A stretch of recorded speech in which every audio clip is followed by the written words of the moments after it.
Phil Andrews is no ordinary trucker. Joys have been in a dusty shithole. The 46-year-old is 2 metres tall. You haven't shrunk any, have you? No. He's wild, Steak for tea, I'll cook you one. as tough as they come. Must have been one of these bloody bushes around here. And if it's got wheels, he'll drive the hell out of it. I thrive on racing and motorsport. To those who know him, this Outback road goes by another name, Sludge. You gotta love trucking. Days just going to shit. Sludge lives outside Perth, Western Australia. He's a second-generation trucker and a proud Kiwi. Sold up and came over here to live. They take half your brain out, you become an Aussie. In 33 years driving, Sludge has moved everything from hot dogs to helicopters. But these days, his load is one of the most dangerous there is. And we've got diesel and unleaded here today. With fuel tanks and stuff, it's just the danger side of it. When they go bang, they just take everything out, and then next minute you've got a hand grenade, just goes off. Making his job tougher are the places Sludge goes. Some of the most isolated settlements in Australia. Just about out of fuel now, and without him, we don't have power, we can't do anything. Sludge is beginning a 3-day run, supplying his regular customers. But his last delivery is special, to the Australasian Safari, a world-famous rally. With high-performance vehicles thirsty for fuel, there'll be no race if Sludge can't reach them. They need the fuel to keep their race going. From Perth, Sludge will head north into the barren Murchison region of Western Australia. It's a punishing 1,300-kilometre trip, taking on some of the country's roughest desert back roads. And a brutal challenge for Sludge's pride and joy, his truck, the Phantom. It's nice to have a show truck and then it works hard. Today, Sludge is hauling 55,000 litres of fuel, enough to get a family car twice around the world. But as the sun rises, so does the temperature. Just watching the temperature gauge come up, we've got a headwind blowing a gale. If we get too hot today up there, it might become a concern getting in there. While the Phantom's working hard, the heat's causing a far worse hazard. There you go. It's that time of the year again for more bushfires. Smell the smoke now. Sludge is heading into bushfire country. If the blaze is blowing his way, the road ahead could be closed, putting his vital mission at risk. This ain't the place to be with a bushfire and a wind like this. But with thousands of litres of flammable fuel on board, slow going could be the least of Sludge's worries. In Perth, Western Australia, Steve Grahame is bracing himself for another marathon trek. So I've got 4,700 Ks and I've got 7 days. Steve knows the Outback like no other, but on this trip, he's heading into the unknown. You always get a bit nervous when you're doing something new, I don't care how old you are. His destination is in Australia's far north, at the end of a run most truckers wouldn't dare face. Arnhem Land is Australia's final frontier. It's home to some of the most remote communities and the most unforgiving dirt roads in the country. It'll have its challenges. It'll have challenges and it'll be new to me because it's new country. From Perth, Steve will make a 4,800-kilometre journey to the Indigenous communities of Elcho Island and Ninikay. To reach these isolated settlements, Steve faces one of the biggest tests of his career. It's a new road, which is a mongrel of a road. It's a barge at the other end. He'll have to load his 50-tonne road train onto a barge. The problem with this bloody barging is tides. It's out of your control, you know, and no one wants to pay to hang around for 13 days for the next tide. Steve's got one shot at catching the barge, and if he doesn't deliver, he doesn't get paid. On board his truck, $350,000 worth of solar equipment. It'll give the 2 isolated communities power 24/7 for the first time. First, Steve has to load the 40-foot containers onto his hired trailer using its inbuilt crane. Sounds simple. Shut out, doesn't like it. But only if the crane works. No. The fragile freight's going nowhere. Have you blokes got a battery anywhere here? I'm trying to restart it. We've got a flat battery here, so we'll just put some jumper leads on it. And it's still showing a fault. I don't think it's the battery, mate. If Steve can't fix the problem fast, he risks missing the tide and barge. He'll have to call the hire company for help. God. Suddenly, the whole job's on the line, and Steve hasn't even left the yard. I can't believe it. This is and I'm really under the pump. I've got to catch a tide, and the friggin' phones are down in Maddington. I can't get hold of them. In Cobar, New South Wales, a huge fire is wreaking havoc in the town centre. No, that won't get us through either. For Macca McCready, it means a route he's planned for months is blocked. Hauling a fragile racing yacht, Macca faces a big decision: wait it out and risk his deadline, or take his huge freight through unknown back streets. If they've got this closed off, we can chip through along Brady Street. We'll have a crack. Macca's committed. Now there's no turning back. I'm out of my oversized route, so we just let me concentrate on what I've got to do. Because I can swing a right and chip west on one of these smaller roads, okay? Macca's voyage began 2 days ago in Mooloolaba, Queensland. His destination, the port of Fremantle in Western Australia. It's a coast-to-coast run of nearly 4,500 kilometres, enough distance to cross the Atlantic Ocean. On board Macca's truck is Allegria, a cutting-edge racing yacht. At $300,000, she's high-priced, high-tech and high maintenance. Anything hits this, and this is going to break because it's thin, it's carbon fibre, it's fragile. On this trip, Macca's already dealt with a barrage of big rigs. He's crawled up a mountain and narrowly avoided disaster. We don't want to make the 6 o'clock news. That's the main route, but I don't want to go that way in case they've got that blocked off. And they have too, look, it's blocked off. So we'll chip down through this way. Now, in Cobar, Macca needs to thread his 25-metre truck through a maze of back streets. But the biggest danger lies overhead. I'm looking below lines. At 4.3 metres high, Allegria's dangerously close to power lines. It's built out of carbon fibre, so it's an amazing conductor. Hit one, and thousands of volts could tear through Macca's rig. He needs to find the highway fast. Route for heavy vehicles. Macca's back on track, but the detour's cost him. Okay, we made it. We're on the main road through town now, so a little bit of a delay. As an oversized load, Macca can't exceed 80 kilometres an hour, and he can only travel by daylight. On this run, any time lost is lost for good. And straight away, there's another problem. A strap holding Allegria's hull in place has come loose. The next parking posse, buddy. We're going in and I've got to fix it, hey? The only safe place to pull over is a saturated patch of dirt. This ground is so soft once it gets rain on it.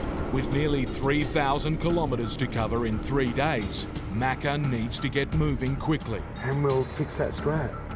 Or the only thing he'll be delivering to Allegria's owner is a big apology. All right, mate, we're good. Alrighty.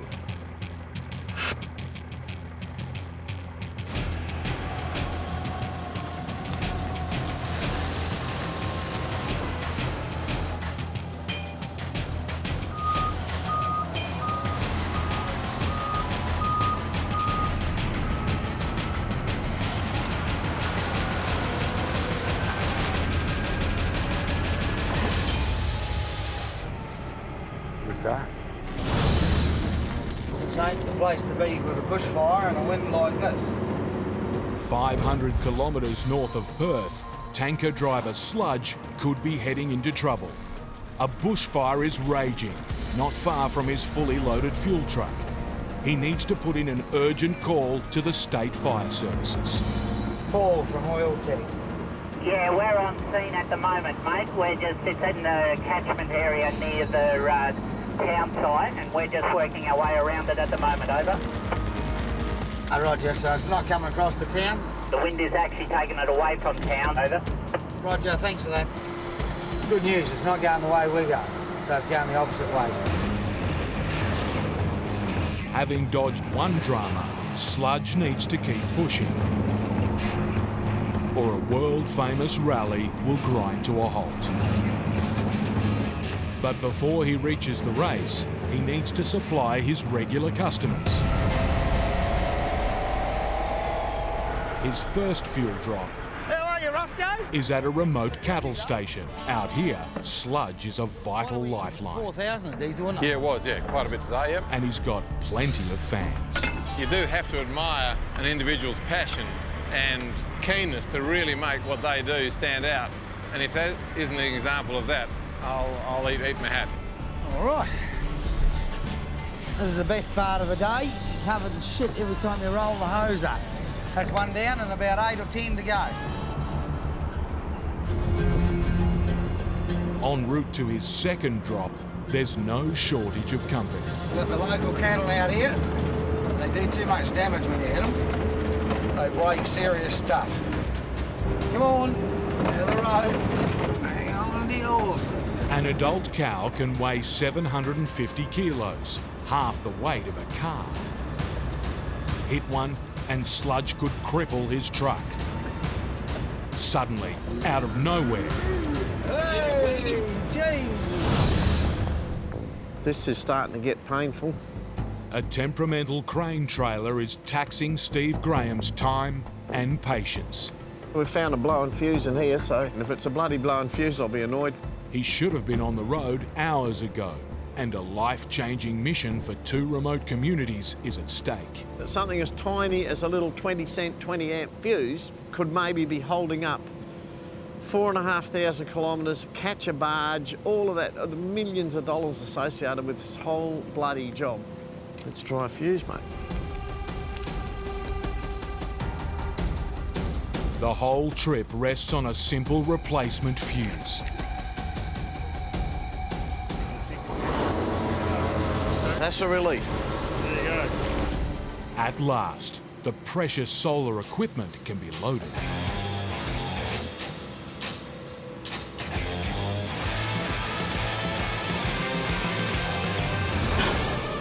One 20-cent fuse. Nearly cost us millions. Steve's marathon run can finally get underway. We'll just ride with that. It's all going to go smoothly from now.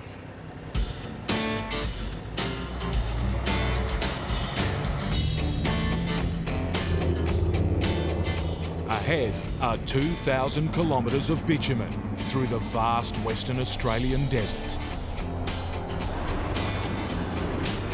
But the further north Steve goes, the hotter it gets. 100 k's out of Broome, the temperature's pushing 40 degrees, and Steve's feeling the heat. I had a mongrel day yesterday. The air conditioner had gone in this truck, and I'm going to go and get it fixed. I'm not going to do the next 3 days without an aircon. Steve's hoping the job should be a quick fix.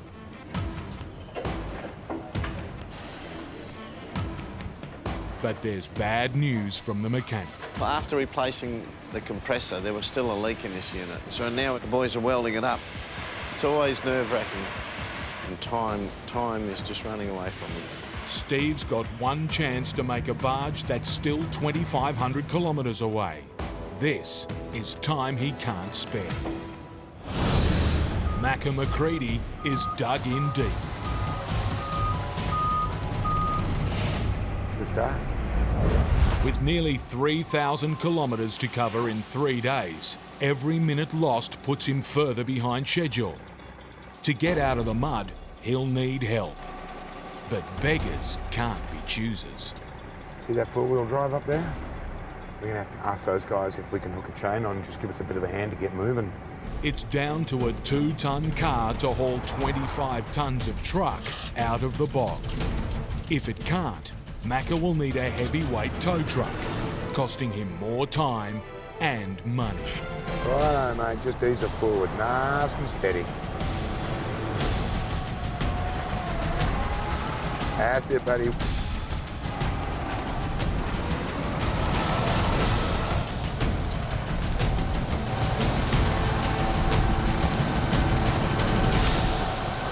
Yeah, I got traction, I'm good. He's out, but at a price. And we're on our way, but we've lost some time today. Macca badly needs to make up the lost time, but down the road, a fellow trucker's landed himself in the same trouble. So let's see if we can help him out, eh? We might try. And the double road train is seriously bogged. Andy, you just talk to me about the traffic because I'm about to move across the road, all right? Out here, the rule of the road is to help a mate in need. But stopping now could put Macca's deadline and freight at serious risk. Got a bit on, old mate. Get myself turned around, old mate, okay? To tow the bogged rig, Macca needs to turn his truck around, all 25 metres of it, on the narrow highway. Eastbound traffic, mate. You get your bat happening and you hold it up. Okay, bro. While pilot Andy stops traffic, Macca must steer off the road and into the mud. Get stuck now, and Macca's precious freight will block the entire highway.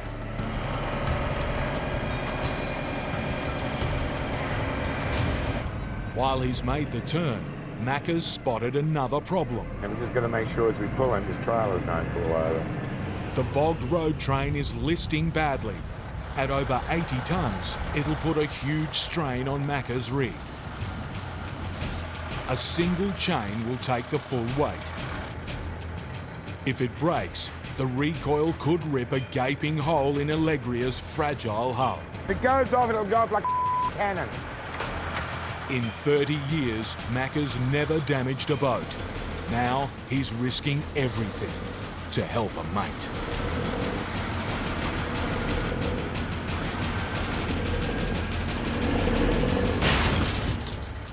Now, we broken. Have we broken something?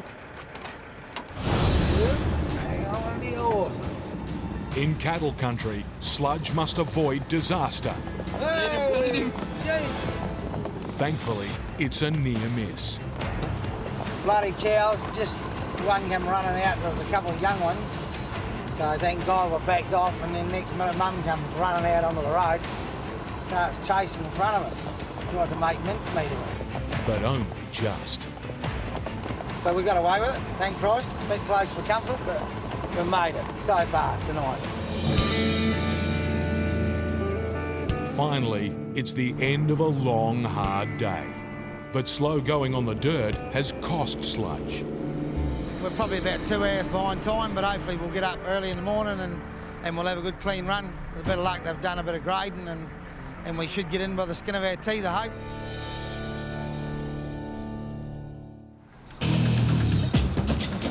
Today is race day. Time to make some miles. If Sludge can't reach the Australasian safari in time, there'll be no world-famous rally. We're at the Shire, one of their out camps. They do all the maintenance on the roads, so we're just going to fill their tanks up for them. One of those dusty, shitty days, so it's going to be like that, I think. His first delivery to the road crew should be quick and easy. Or at least, that's the plan. Got to be another one of those jobs. Someone's locked it and they haven't left the key for it. We'll go and make a phone call and see who's around. Otherwise, I can't fill it. At 9,000 litres, it's a big delivery. Sludge doesn't want to leave the road crew high and dry. This is where the sat phone becomes handy, because there's no phone coverage up here, so... Bundy, Sludge, can you give us a ring when you get this message? Cheers, mate. That means we need to find somebody else if he's not going to answer us. Kiribati Station, you're on channel, Colleen or William. Basically, we can't fill the tank, and They can't do anything without the fuel. We'll have to sit and wait and hope for, hopefully Bundy will ring us back or something. With every passing minute, he's falling further behind, putting his other customers and the rally at risk. Jesus Christ. If he can't get moving soon, Sludge's race will be run. Anyone on channel at Caribou Station? I would rather be on the road right now, clicking away those Ks. In the tropical north, a busted aircon is costing Steve Grahame dearly. Time and the tide won't wait for him. He needs to get moving. Time to get the mechanic's verdict. At the moment, its holding pressure hasn't dropped at all. Right, this truck's good to go. It's time to make a mile. I'm glad I got that repair done. That's good, but it also cost time. It cost me a good half a day. It's nearly 1 o'clock now.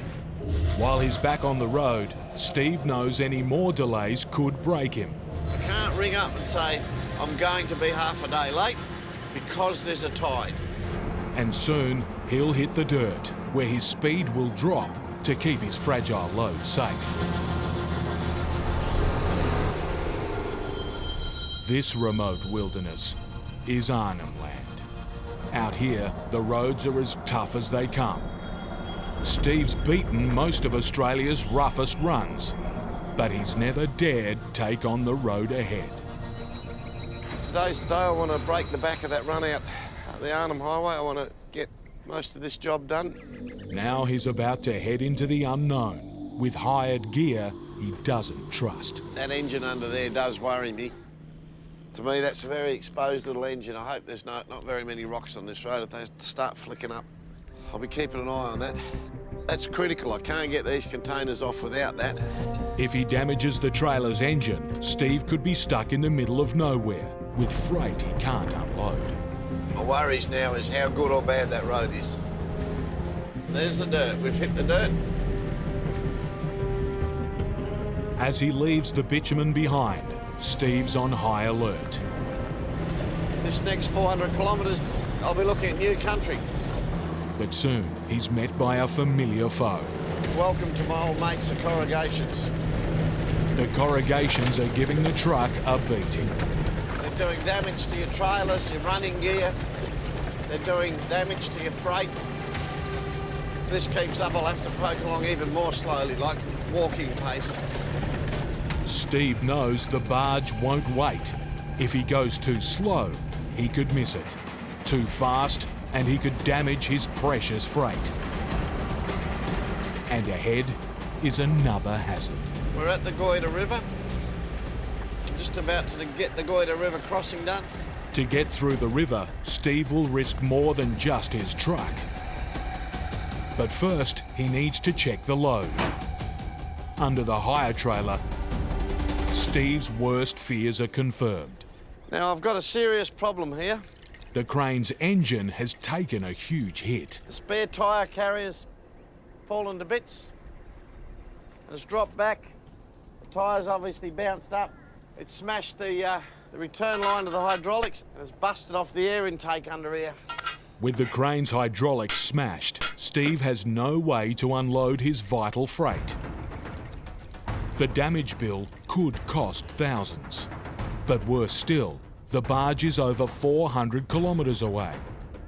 And Steve's alone, deep in the vast, untamed wilderness of Arnhem Land. I'm pissed off about this. I allowed time for drama, but what really worries me with this is I'm here to deliver these containers. This could be a mechanical failure that I really didn't want. With daylight fading, a temporary fix is his only hope. I'm just sealing this stuff up so it won't get any dirt in it. I didn't think its own tyre was going to come back and hit it. It's the worst possible, absolutely worst nightmare that could ever happen because it's going on a barge to an island, one of the most remote places in Australia.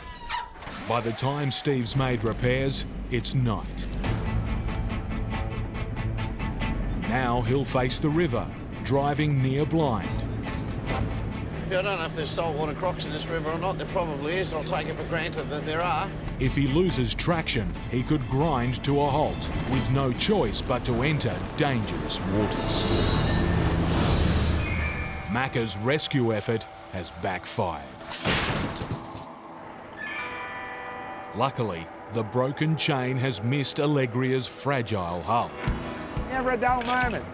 But with his chain unable to take the weight, there's nothing more Macca can do. The stranded trucker will have to wait for a tow truck. Thanks, Andy. That's all good, mate. Not a problem, mate. With every minute of daylight precious, Macca needs to get on with the job. And do what we're out here to do, which is transport boats.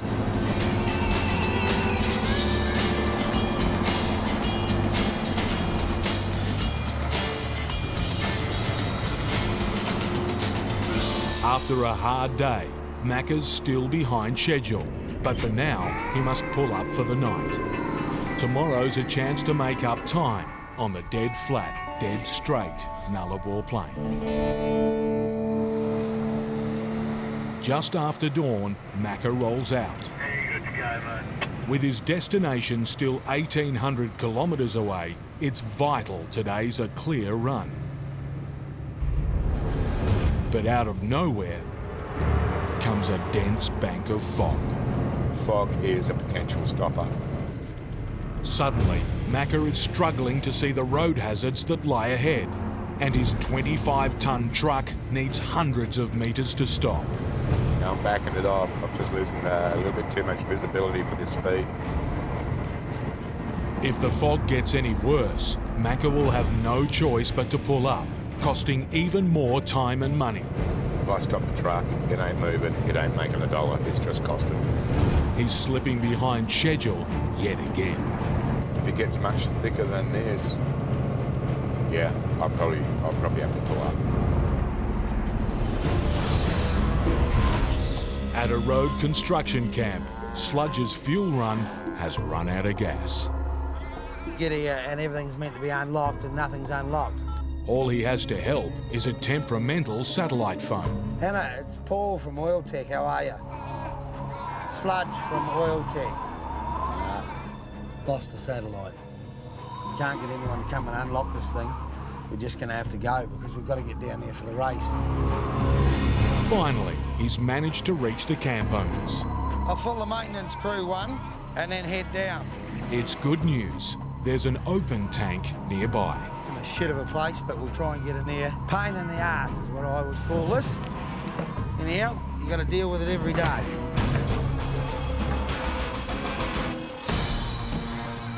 With the fuel delivered, Sludge needs to get going. But as he's getting ready to move, You gotta love trucking. Days just going to shit. There's a flat tyre. the rough road's blown not one, but two tyres. With fuel tanks and stuff, you don't want tyre issues. When they go bang, they just take everything out. It's just a sheet of sparks. And then next minute, you've got a hand grenade, just goes off. It's too dangerous to continue. Sludge will have to use bush mechanics to plug the leaks. But a strong wind is whipping up a dust storm. Oh. Joys of being in a dusty shithole. The repair job will burn through even more time. So this is a plug and it just seals the hole. The Vaseline, we all know what that's good for. It's going in, but gotta get it out, so. Bastard's still leaking. Right. We'll try another one, a small one. It must be a bigger hole than it is. Until finally, We might have just fixed it, I hope. after crawling around in the dirt, Little thing all the time. Sludge has had his fill. Now I'm going for a swim, bugger the time, because I'm not going to sit in the truck all day like this. Oh, shit!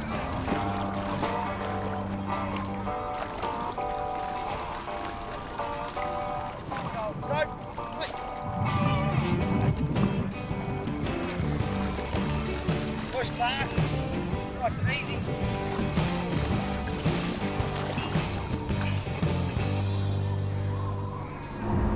No sooner is he back on the road than there's more trouble looming overhead. It's absolutely pissing down by the look of it. A rainstorm could turn the road to mud in minutes, leaving sludge stranded. I think we're going to get it, buddy, Storm. It's a bit of a worry. Trying to full finger a bit and get moving, because we've got to get down here for the racing. Right now, he's hanging on to his schedule by the skin of his teeth. You've got clear vision, 200 metres in front of you, then you're best off the road, you know. Macca's struggling to see the road ahead. With 1,800 kilometres still to cover, he must decide whether to pull up or push on. So right now, I'm making the call, we're okay. A kilometre ahead, pilot Andy has news. Starting to break up here, letting you. Yeah, that's good news, mate. We just poke along steady till we pop out the other side. As quickly as it swept in, the fog is gone. Macca's reward, a clear, straight road, over 1,000 kilometres of it. Head due west and head out across the Nullarbor. Nullarbor means treeless. Mother Nature decided she didn't want to put any trees out here. It's barren, bleak and boundless. But out here, there is one sign of life. Caravans are a regular sight on this tourist route. They can be deadly. Sudden braking is the most common rookie mistake. Ahead, a driver spotted Macca in their mirrors and dropped their speed drastically. Nah, see how up this is? There's oncoming traffic. Macca can't overtake. The sudden move leaves Macca no choice. He'll have to hit the brakes hard. Fingers crossed. Steve Graham's braving a croc-infested river in the pitch black. You don't want to be stuck there spinning your wheels. Lose traction now, and he'll be stranded in the midst of dangerous waters. I'm not enjoying this at all.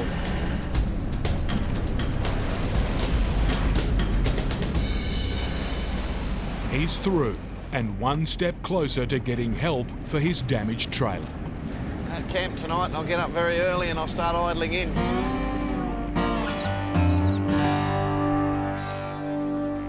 Well, I've had a lousy night's sleep. Not much at all worrying about this. Everything rests on this thing working. This is a nightmare, and I've got to get on with it now. If he can't get the crane engine fixed in time, Steve will miss the barge, leaving a community without solar power, and the road's making it painfully slow going. I'll probably only go 5 kilometres now, maybe less. I'll just see how the road feels. Every few kilometres, he must stop to check his temporary fix is holding. With the high tide just hours away, it's the last thing Steve needs.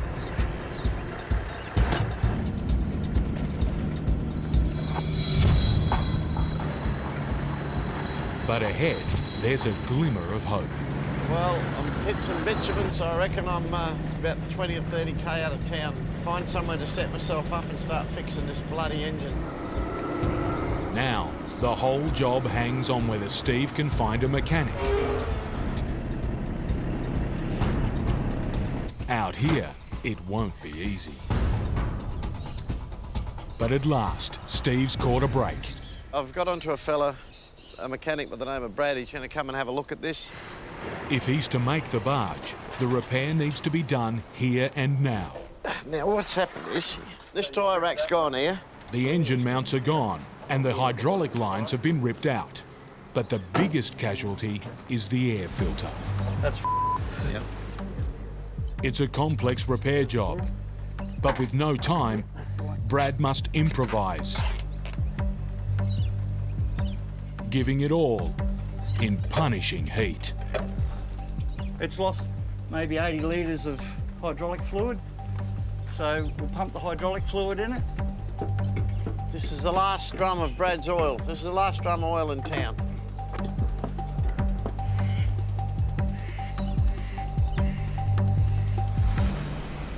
Go and hit the starter and see what happens.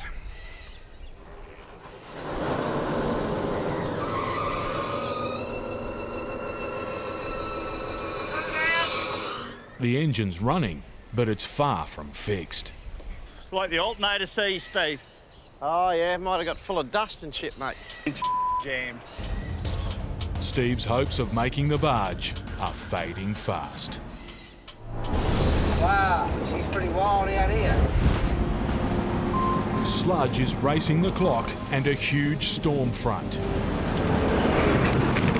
He's got one last stop to make before the rally. I mean, we're about 2 minutes away from the settlement. We just come over this hill. Oh, Jesus, this is going to be interesting. But there's bad news. Support vehicles for the race have beaten him here, desperate for fuel. Yeah, they're just about all finished. Yeah. You show up. That's good. Perfect timing. Sludge needs to fill the main tank quickly or he'll delay the start of the race. But right on cue, another dust storm.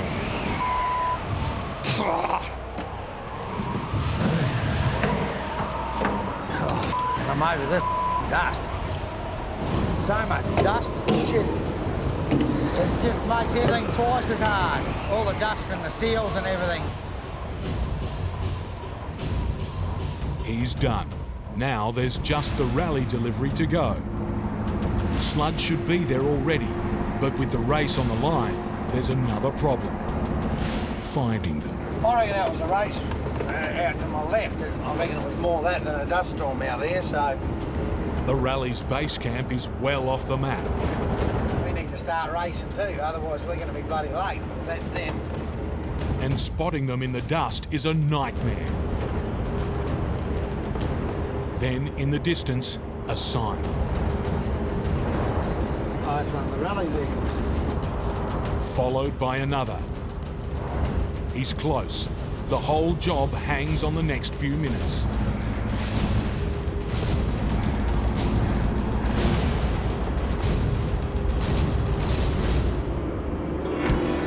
Looks like we've made it with the skin of our teeth. They're still racing, so that's worked out good. We're running late by an hour and they're running late by a couple of hours by the look of it. So after all that, we made it on time. It's been a hard battle, but after 3 days and 1,300 kilometres of eating dust, Sludge can finish the job. Come on, boys, over here. 20 litres. 20 litres. Lovely. First customer of the day. It's stunning. No rain for 6 months, and then the day we want to do this, it pisses down. All right? Yep, go. It's been a mighty challenge for this big man and his big truck. Now smoke. But after all his hard graft, there's a chance to play. Nice that these things go well, especially with motorsport. It's nice to be involved with that. We've got everyone done, so we've pulled it off and it's gone well. This thing's cool. I need one of these in my collection. A caravan driver's forced Macca to take evasive action. Nah, see how up this is? Every now and again that shit happens. His only option is to hit the brakes hard. Thanks to his quick reflexes, this time it's just a near miss. I'm not prepared to take the chance to scoot out around and bag him up. Would have been bad behaviour. So you never really get to relax, or if you do, you're tricking yourself. Finally, there's smooth sailing ahead. Leaving the bush behind, Macca hits the city and the home stretch. We're nearly home. I can smell the Indian Ocean from here. It's really rewarding. You're into town. You're going to get your load off, hook up with family and friends. At last, the end of the road's in sight for Macca and his $300,000 freight. After 6 days and 4,500 kilometres, he's fought his way through countless delays. We don't want to make the 6 o'clock news. And risked it all to help a mate in need. That's it, mate. That's the top. But his 30-year-old record is intact. Allegria's arrived without a scratch, much to the relief of her new owner. Happy she's here. And not looking too shabby. Job done. Steve's almost out of time to reach the barge, but his damaged trailer still isn't fixed. The actual cooling fan now is jammed in the radiator housing. To make the fan blades spin, they'll have to be trimmed by taking to the engine with an electric saw. It's a painful sight, but it's Steve's last throw of the dice. It's not pretty, but it'll have to do. You good to go? Yep. Going. The engine's running, but will the crane work? Righto, mate, I can't see anything. Just tell me what's happening.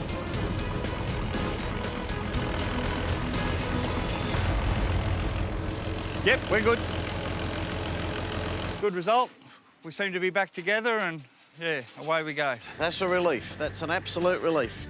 Thanks to Brad's bush skills, Steve's back in business. Pleasure meeting Very you. good. Pleasure doing Yeah. the job. Now he needs to make that all-important barge. With high tide less than an hour away, it's a final dash to the dock. After 4,500 grueling kilometres, Steve's made it, and just in time. But his troubles are far from over. I'm going to have to try and put the thing on this dirt ramp. To board the barge, Steve will have to drive his 50-ton road train off an unstable mound of dirt. And that's if the barge can make it to shore. Well, the barge hit the deck about 3 metres short. So what they're going to do is they're going to go out, they're going to pump more ballast out of the front so they can lift the front up. The water's too shallow for the barge to get in close. And then they're going to ram her in, they're going to try and jam her into the mud. They can make a bridge and I can get on the thing. All eyes are on the skipper. No, too short. And they can't get in close enough.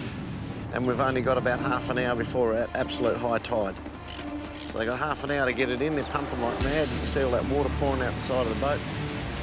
All I've got to do is just wait patiently. At the minute, it's not my shot yet, but I wouldn't like to be the skipper on that. He's got to get the thing in.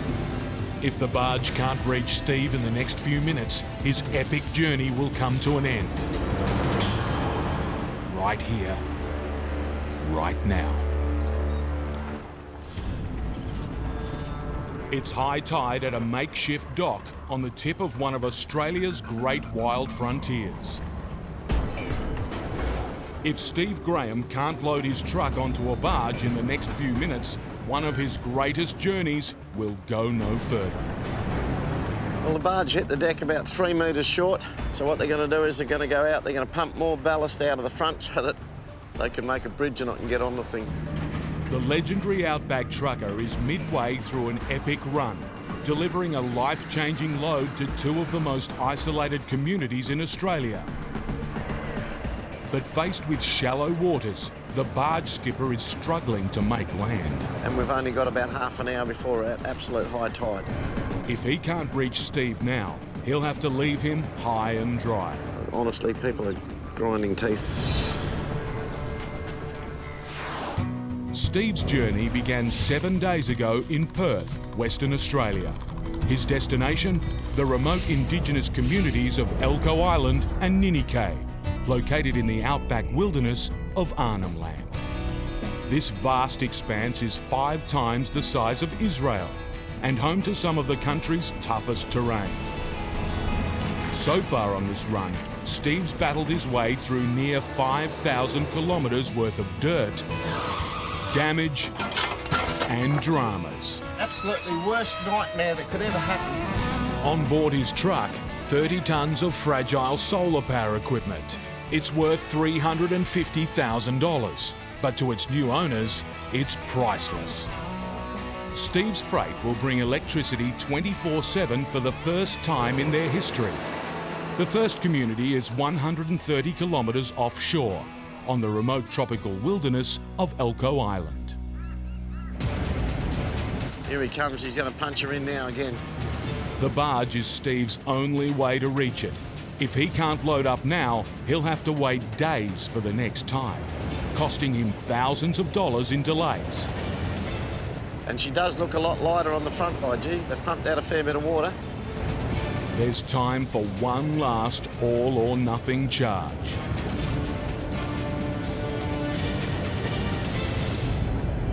And she's coming in quick, by gee. She's going in good. We're going to get her, I think.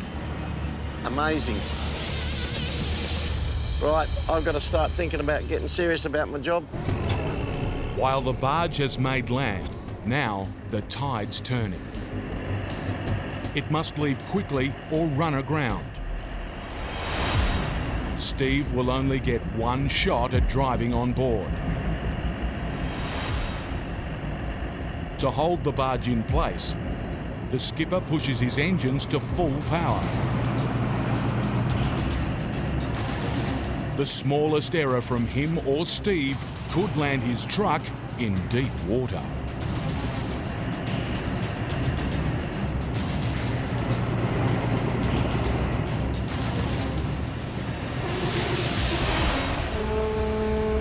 We just got on just in time to catch this tide. ETA Elcho Island sometime tonight, 9 or 10 o'clock.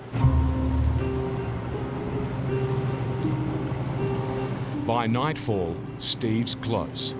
As skipper Adam knows, the next hazard will be unloading the huge truck onto an isolated strip of beach in the pitch black. 4.4 metres, the actual ramp goes underwater and you can be swept off the ramp there as well. I haven't done a truck this size here before. If we don't have a good angle on it, we're going to have a hard time getting this truck off. The next high tide isn't for days. If Steve's to make it off the barge, it must be tonight. It's 40 minutes to the barge landing. Now I start to get nervous. The skipper did come down earlier and say he couldn't get a wink of sleep because he was worried about this landing, and that put me off tee. One slip and he could bog or damage the truck. Worse still, it could tip into the sea. Then, in the distance, there's a sign of life. That fire on the beach is them waiting for the barge to come in. They're hoping we can get all this stuff off tonight. So am I. He's come nearly 5,000 kilometres to get here. Now, the fate of Steve's journey lies behind the barge's ramp.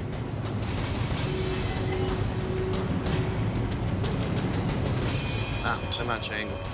Fuck it. In Katanning, Western Australia, oversized expert Yogi is gearing up for another heavyweight challenge. These are big and they're ugly and they look different and that, but I'm set up to cart them. He's been hired to deliver a 20-ton harvester, or header, worth $500,000. It's big, brand new, and must be delivered without a scratch. It's a huge headache for Yogi and his wife and pilot, Amanda. But first, she's got another critical delivery to make. Look left, right, good girl. Amanda also drives the local school bus. Today's first pickup, their kids, Jack and Lucy. See ya. Balancing two demanding loads is never easy. I either have Glenn waiting for me for the pilot job, or otherwise I've got the kids waiting for me. On this run, old mate Rob Poet will be hauling a second harvester in another truck. Looking after two trucks means more pressure on Amanda, but more precious dollars for the family business. It's all about the bottom line. Any small business is about the bottom line. From Katanning, Yogi, Rob and Amanda are heading to the coastal town of Esperance, over 450 kilometres away. That's like hauling 8 elephants from Amsterdam to Frankfurt.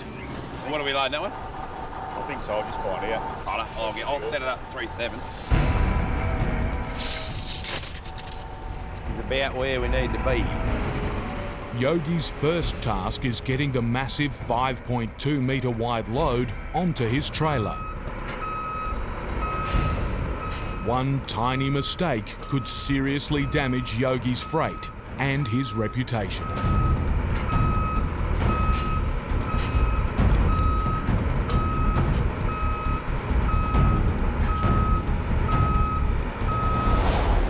that something's wrong. It's a lot wider than what we thought, eh? But have a look where that wheel is over there. Like, yeah. That wheel's nearly off. The whole job's suddenly in the balance. I don't reckon I can cut it. Gee. How wide's your deck? We go at 3.8. Yogi's only hope is to widen his hydraulic trailer as far as it will go. It's going to be close. But if he can't load up, Yogi faces an empty truck and an empty wallet. I can't give this load away today because then I won't work today, you know, so. The trailer's at maximum width. Now Yogi and Rob must be millimetre perfect. Slow, steady. One slip and they'll be picking up the pieces before this job's even begun. In the town of Katherine in the Northern Territory, trucking mates Jared Baldwin and Johnny Rayner are getting set for the toughest job of their careers. Oh, right on my bruise. The pair met when Johnny rescued Jared from a breakdown on a lonely stretch of dirt highway. This is where we met, mate. I think when you were broken down here as well? Yeah. 1 year on, they've been working together ever since. Do you want me to take my shirt off, Johnny, so you can watch me pump iron? He was keen to come give us a hand for a couple of weeks and he's still with me, so I guess he must enjoy it a little bit. Liked the place and jacked up with his sister, so he gets like a day around there. At 27, the boys are a new generation of Outback truckers. Life out here can be hard. Just bruised, tired and all trucked out, I think. But these truckers like to play rough.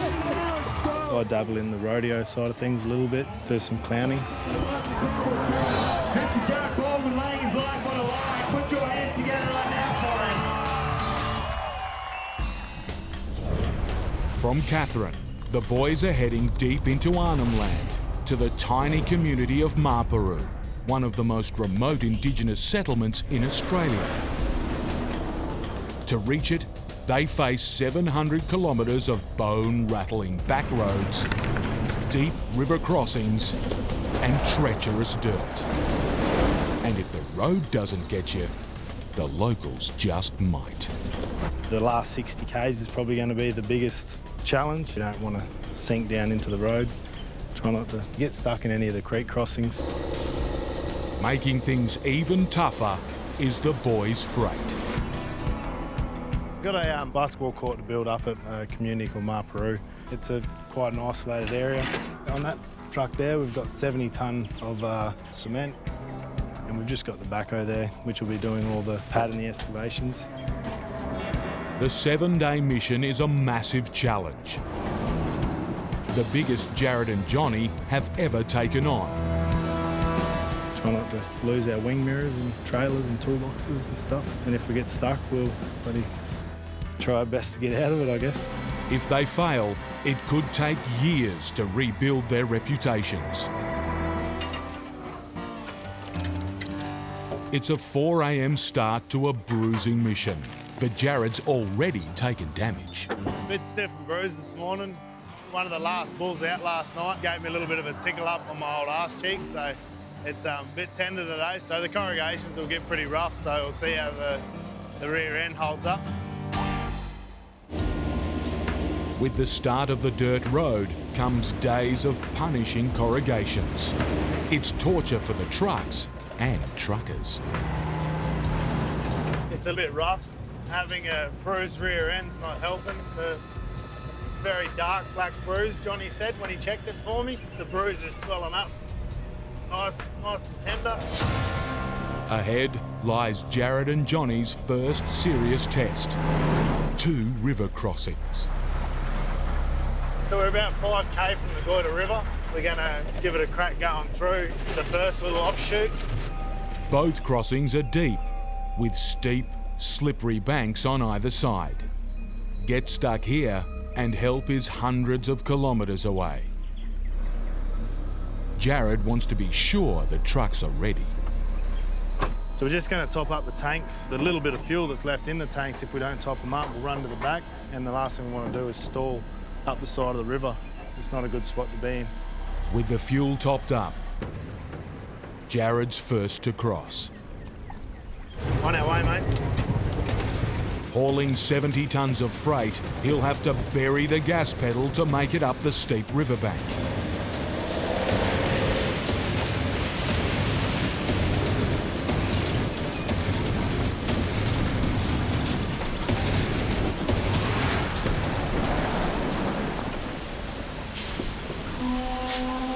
It's exactly what Jared didn't want to happen. He's marooned at the first major obstacle in his path. Nah, too much angle. Bugger it. Steve Graham's first sight of Elko Island is a shocker. He needs to unload his truck onto a remote beach in the pitch black. It's vital the barge's ramp isn't lying at too steep an angle.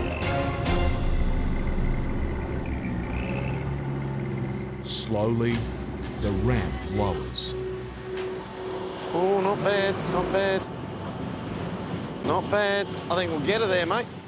No, it's good, eh? It's really Yep. good. Shit, we got luck here, I think, Jimmy. The angle may be good, but now Steve will have to reverse his 20-metre-long truck off the narrow barge. Blind.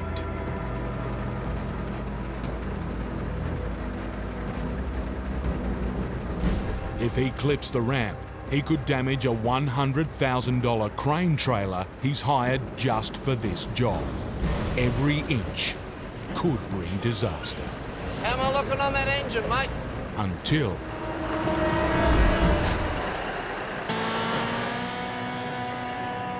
Righto, this truck's off the barge. I've got a huge sense of relief.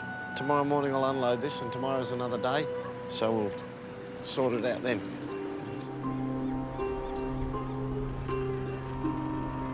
at dawn, Steve's still worried about the fragile crane trailer.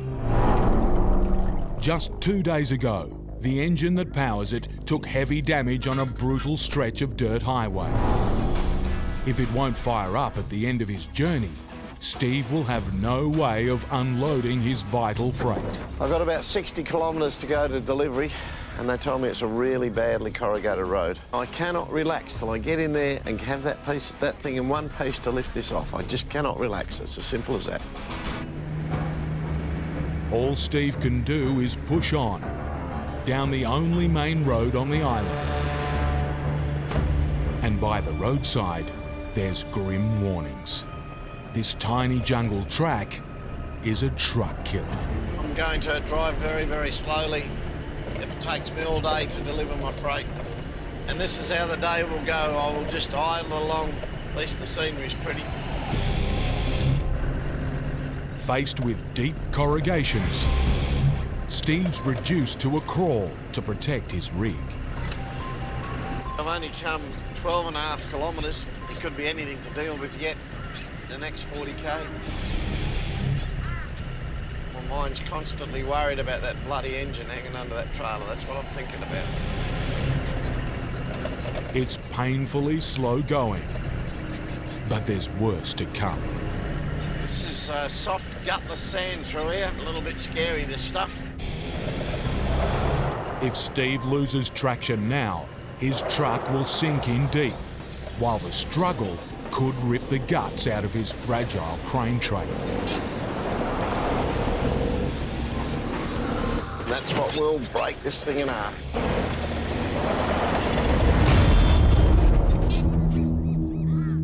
Steve's worst fears are confirmed. An ocean away from help, he's stuck fast. This is one of the closest ones I've ever put on. There's like millimetres in this. In Katanning, Yogi's struggling to squeeze $500,000 worth of harvester onto his truck.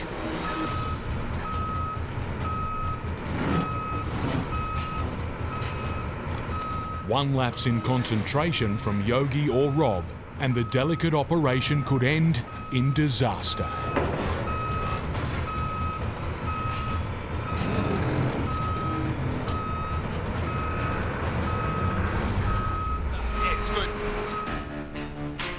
and with just millimetres to spare.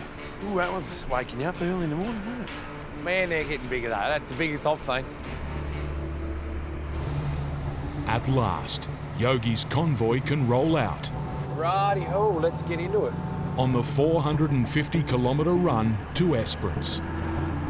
In all, they're hauling $1 million worth of brand new paintwork, shiny glass and fragile machinery.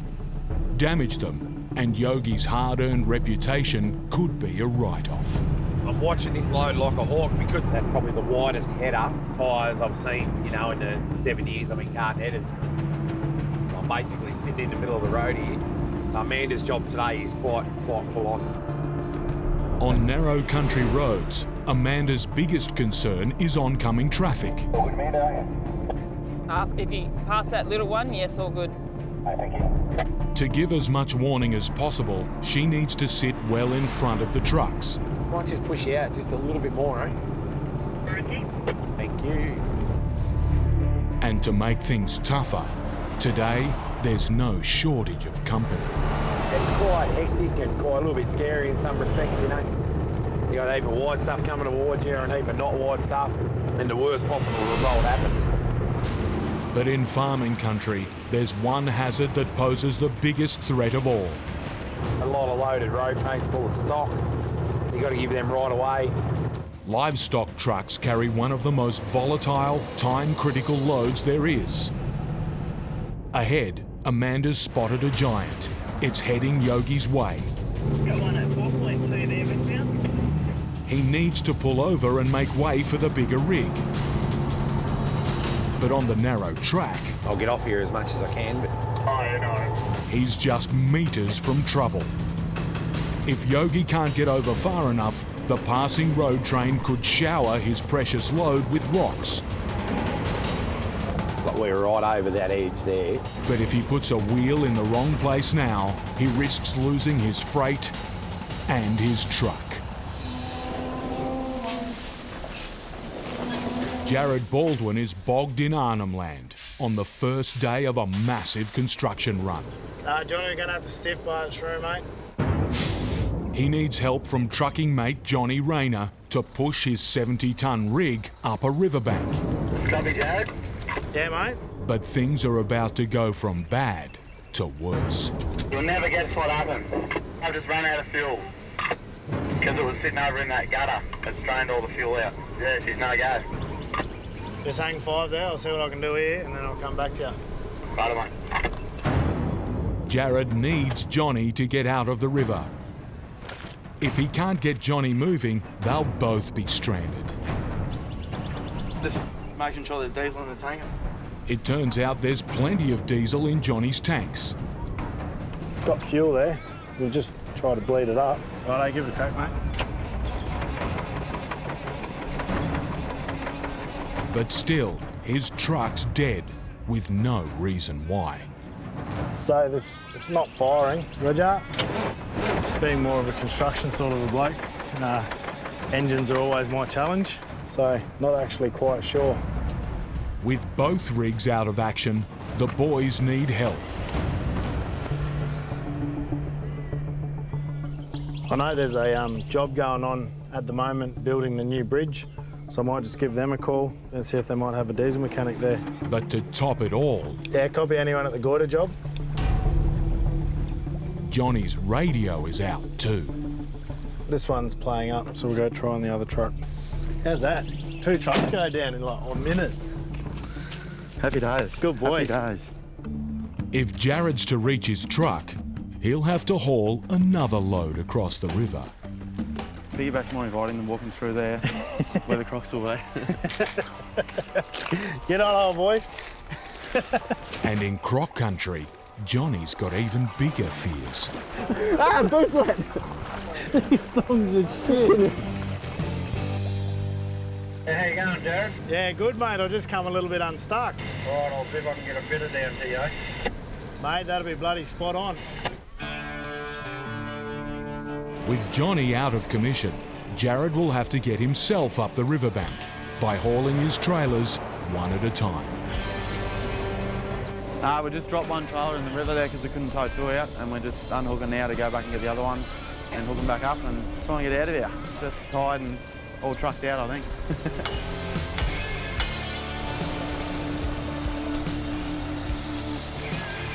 With the job almost done, there's a welcome sight.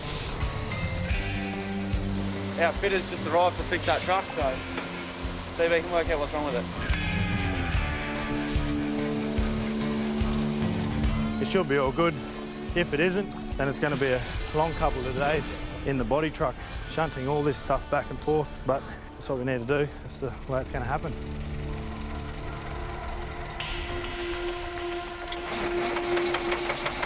But at Johnny's truck, the news isn't good. The engine's fuel filters are full, That's more than that, for sure, eh? but not with diesel. Yeah, well, that's water. Water. We're in a bit of shit. On Elcho Island, Steve Graham's 40-ton truck is beached. Getting out of a deep sand bog won't be easy. I'm going to let my tyres down another 20 pound. If I can't get myself out of here with the tyres down at 20 pound, I need some serious help here. It's starting to get to be a hard day's work at the office today, I think. To add to his woes, Steve's blocking the only main route in this remote wilderness. And it's rush hour, desert island style. Yeah, go on, mate, sorry. So I'll get my tyres down, I'll try and get moving. Try and get out of the way, mate. Kids want a bit of chicken? Good chicken. The temperature's into the high 30s with 90% humidity. It's grueling work, but Steve will have to deflate every one of his 22 tyres, while the locals make their own escape plans.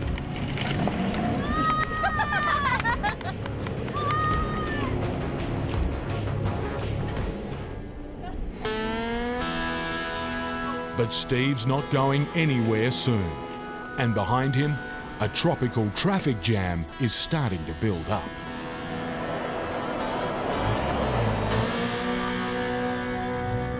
The last thing Steve wants is to cause problems for the people he's come to help. But the deep sand is hard work for a 4x4, let alone a 40-ton truck.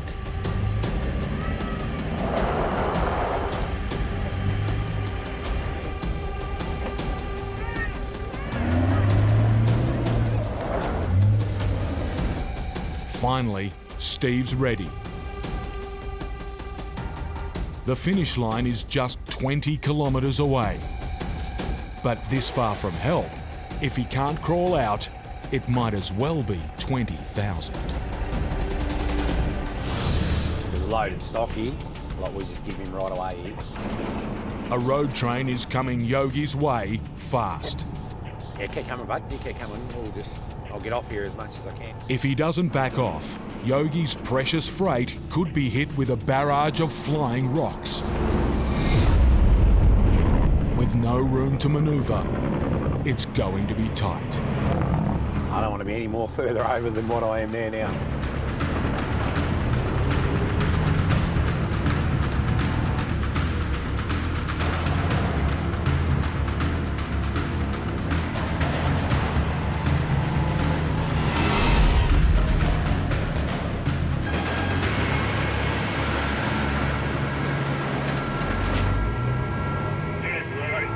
No dramas at all, Chief. No dramas.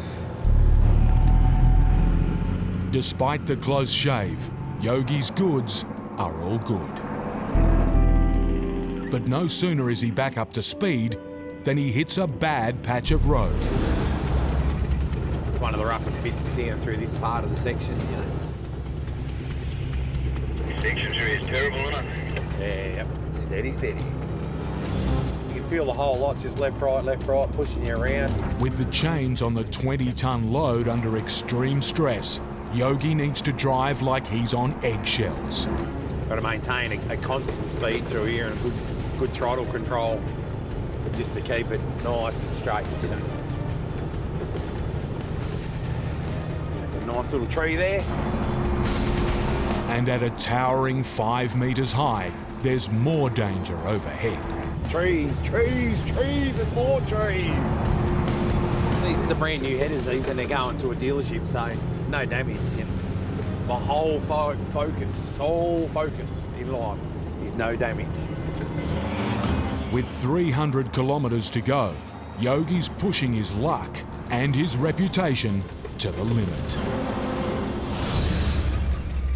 A mechanic has just found the cause of Johnny's breakdown.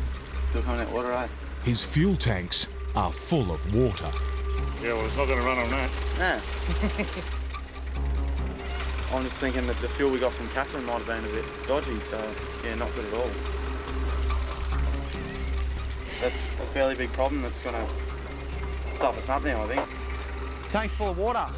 And it's just pumping straight into the engine. I thought it looked funny. Jared fears the water may have damaged the truck's $30,000 engine. Yeah, that's what all this shit is all. How are ya? Good, yourself? Oh, been better. This is probably injector, won't it? Oh, right on my bruise. If he's right, Johnny will have to be towed back to Catherine for repairs, costing thousands of dollars and putting the whole job at risk.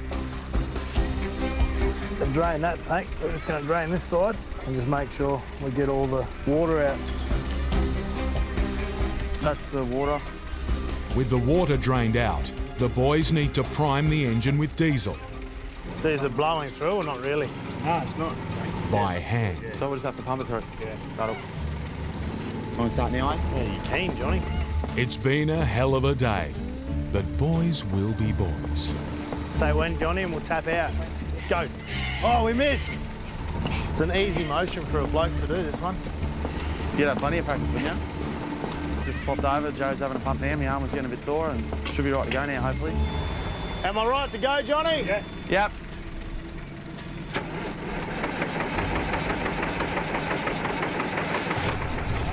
Righto. Despite their efforts, the truck's still lifeless. In the last 6 hours, Jared and Johnny have gone nowhere. Pretty knackered, it's the last thing I really want to be doing at 7 o'clock at night, so hopefully she starts. As the sun sets, there's one ray of hope. We've got the dirty fuel out, but with these motors you need over 12 volts to make sure they fire. So what we're doing is we're going to chuck the jumper leads on, just get the voltage back up, see if that won't work. If a jump start doesn't work, the boys will be out of daylight. Righto, John boy. And running out of options.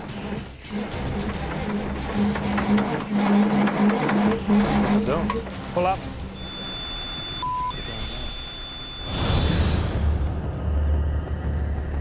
Can't get myself out of here with the tyres down at 20 pound. I need some serious help here. Steve is ready to try and crawl out of a deep sand bog.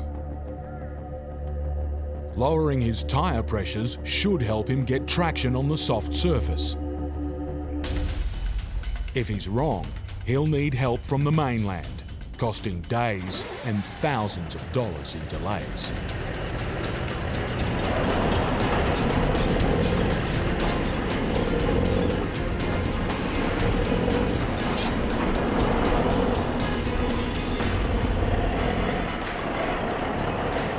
He's a long way from home, but this Outback trucker's not beaten yet.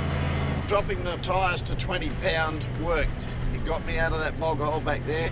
I was worried that whether it would or wouldn't, but it did. There's just 20 kilometres to go to Steve's destination, but the road's fighting him for every metre. This jungle is getting to be a bit of a nightmare with scratching the truck and the paintwork as old as what it is. To protect his damaged crane trailer, Steve's barely managing walking pace. I've been at it now 7 hours for just on 40 kilometres. I'm still worried about that engine. I'd like to think I'll get it over the line the last 8 or 10 Ks and get this unit off. At last, there's signs of civilization. So I'm nearly there. After carving his way through the jungle, he's made it to the drop-off. But it's just not Steve's day. Not going to get around here in a fit. Geez, I don't want to twist up that frame with that engine too much, you know. I can back and come across here. I'll do it, mate. Just watch me at the front, and if I'm going to hit a tree or something, just stop me. After 4,800 hard kilometres, even the last 10 metres are a battle.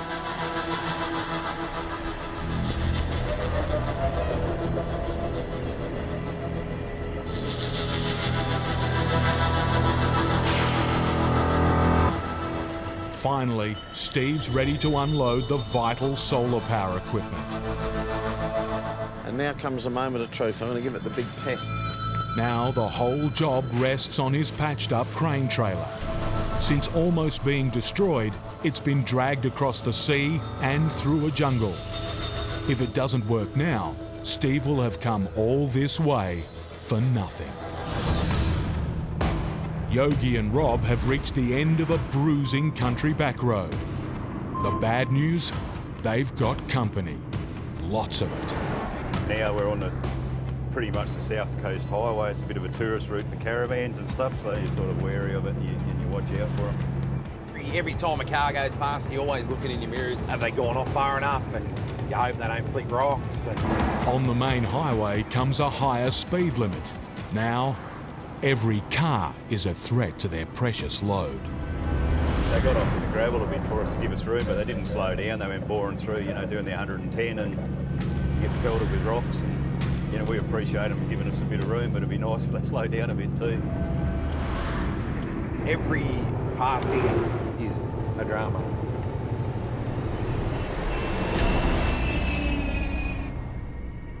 Jesus.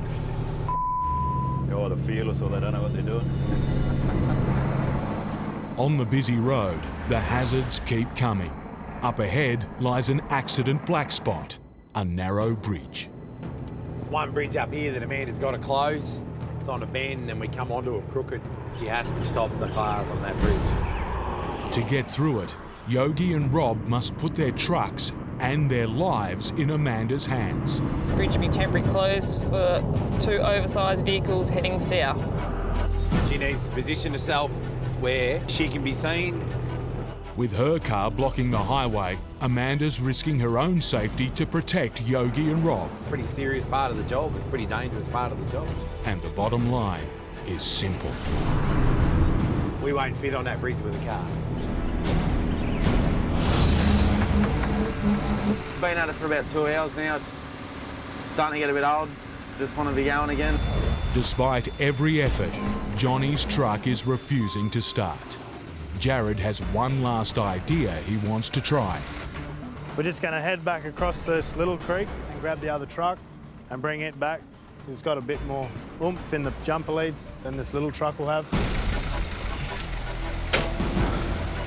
With Jared's truck ready, it's the boys' last roll of the dice.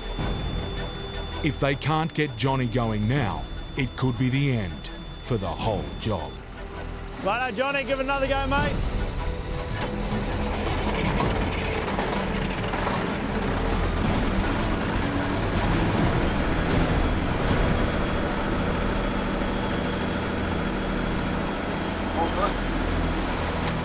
After 6 hours of silence, the sound of diesel is music to the boys' ears. And there's no damage to the truck.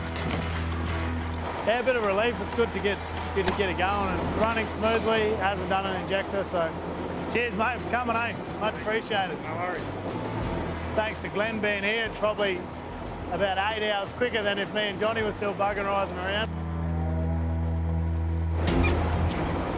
The boys have been up since 4 a.m, but there's one more job before a 20-hour day is done. Definitely been a long night.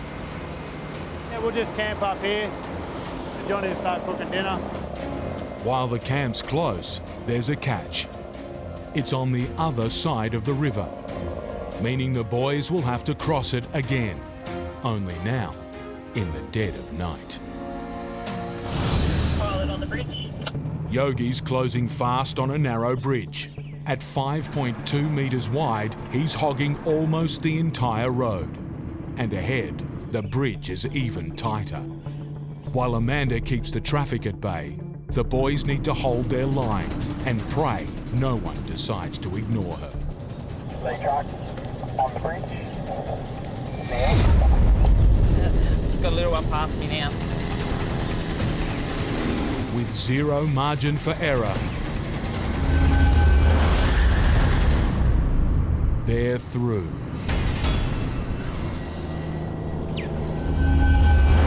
And just in time. You just got to be on your game through here, and it's just all there is to it. After a high-value, high-stress mission, finally they've reached the drop-off in Esperance. Thanks to everyone's hard graft, the $1 million loads arrived in showroom condition. So another successful load means another happy customer. Kendall Trucking has delivered once again. Happy life, happy wife, another wad full of money in the bank. Thanks for that. We'll wrap this one up, put this one in the bag, big trucker. Now there's one more deadline to beat, to make it home and see the kids before bedtime.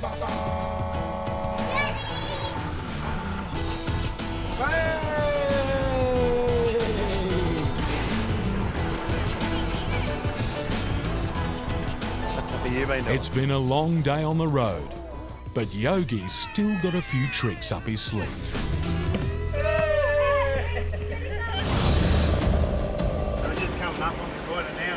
After a punishing day in Arnhem Land, a midnight river crossing is the last problem Jared needs. You never like to bloody go through a crossing at night, and can't really help the situations you get into. The Goyder River is deep and wide, with steep banks.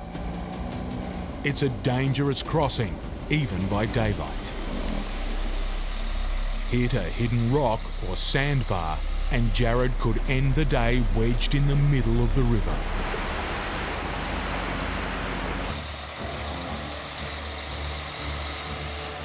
While he's through the water, getting out will be even tougher. This hill coming up for this drama, it's a bit deceiving. It's pretty steep.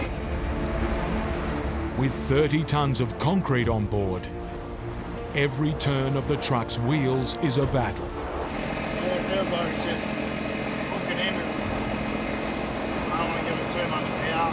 Just slowly crawl up. If he gets bogged now, he'll end the day right back where he started.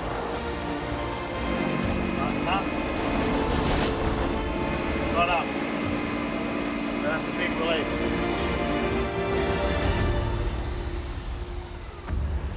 Now it's Johnny's turn to take on the Goyder. Just hours ago, his rig was crippled. But at the end of a brutal day, on the biggest job of his career, he faces the river in the dead of night, in the middle of nowhere.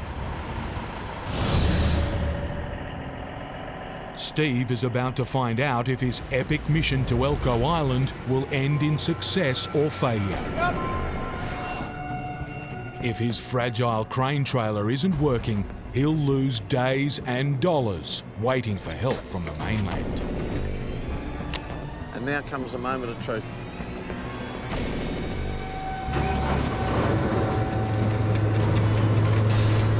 That'll do me. That's bloody good news. I'll get this on the ground and half this job done. After 4,800 kilometres, at last, Steve can unload the precious solar power equipment. We are all unhooked up there. My next little moment is what these things look inside. And that all looks good. That all looks good. You happy, Errol? Yep. If Errol's happy, I'm happy. Well, that's an absolute relief. I've had a lot of sleepless nights over this. But Steve's work is far from done. I've just got to get out of here and go and do the other one. Back on the mainland, he still has a second container to deliver to the remote community of Ninikay. And from out of nowhere comes a hammer blow. They've just told me I can't get in by road. Road access is impossible. There's only one way to get Steve's truck into Ninikay, another barge. And to make things even tougher, Steve will have to race 300 kilometres through the outback to catch it. The barge can't fit me in its schedule unless I chase it by land. After a monumental battle to get here, he'll have to do it all again. It's the last news Steve needed to hear. It's going to do my head in trying to think about Ninikay. I don't even give a In the dead of night, an exhausted Johnny Rayner faces a make-or-break decision. We've been at it for about 2 hours now. It's starting to get a bit old. Take on a croc-infested river in the pitch black, or wait till dawn, delaying a critical run for him and fellow trucker Jared Baldwin. We're coming into the first creek where I got stuck earlier today. Just hours ago, Johnny's engine was crippled. If he breaks down in the river, he could be in serious trouble. Johnny and Jared are barely a day into a bruising 700-kilometre run from Katherine in the Northern Territory to the remote Indigenous community of Marparu, deep in Arnhem Land. This vast, rugged wilderness is one of the hardest places to take a truck in Australia. For those who dare, it's the ultimate challenge. Good start. Good stuff. The 27-year-olds have staked their young reputations on delivering 160 tonnes of building materials to build a basketball court. If they fail, it could ruin them. It's already been tough going. They've survived hundreds of kilometres of brutal terrain and brought a broken-down truck back from the dead. We're in a bit of shit. Now, Johnny must choose, risk the river or lose precious time. I'm not going through.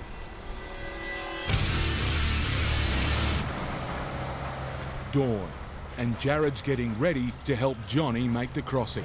Johnny's just going to come up behind me and we're going to hook up the stiff bar and push pull all the way through.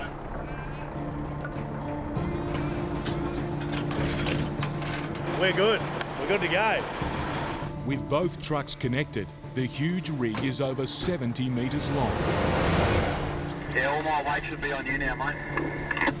Righto, buddy. Jared will take the massive strain. We've got all the weight on this truck at the moment. Hopefully nothing untoward goes on. Just hit the water now, just keeping it straight. While the deep river could bring them to a grinding halt, climbing out of it will be even tougher.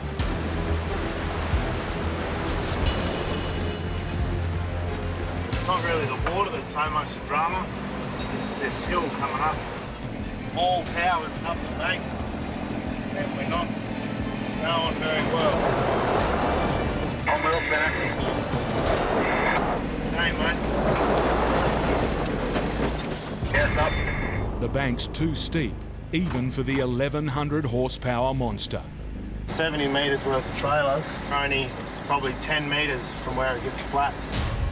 You ready? Righto, mate, we'll give it to it now, eh? Righto, mate, here we go.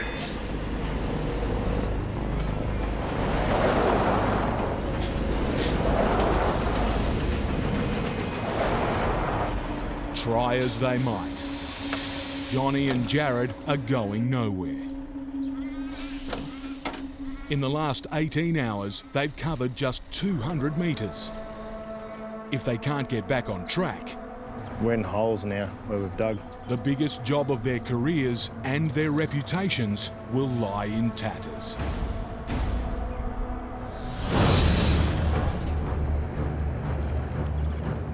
At a remote outback port, trucking legend Steve Grahame has just been hit with a hammer blow. They've just told me I can't get in by road. Road access is impossible. He's just completed the first leg of one of the toughest journeys of his 40-year career, to a remote settlement on Elcho Island, off the coast of Arnhem Land. You happy, El? Yep. Farrell's happy, I'm happy. His next stop, at the indigenous community of Ninyike should have been an hour's drive away.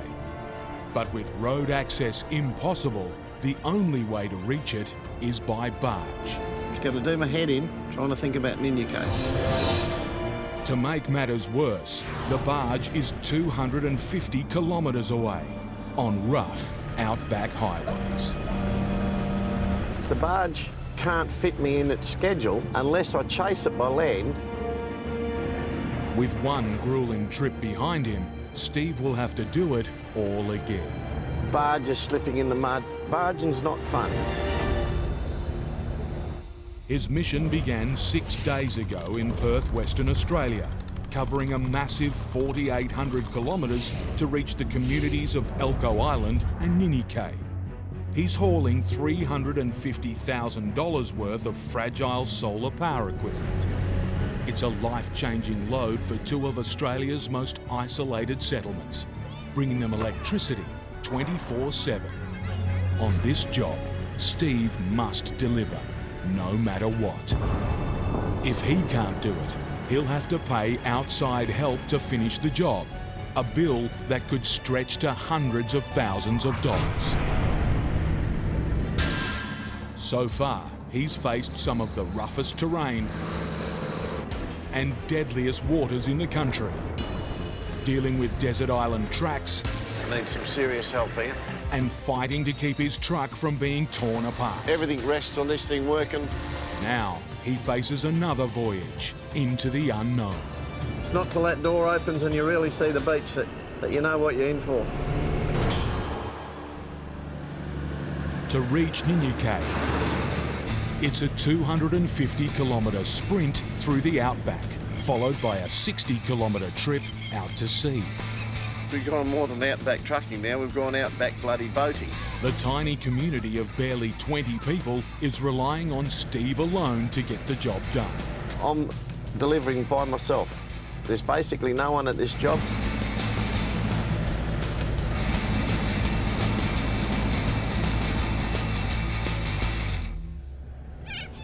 Dawn, and Steve's mad dash has paid off.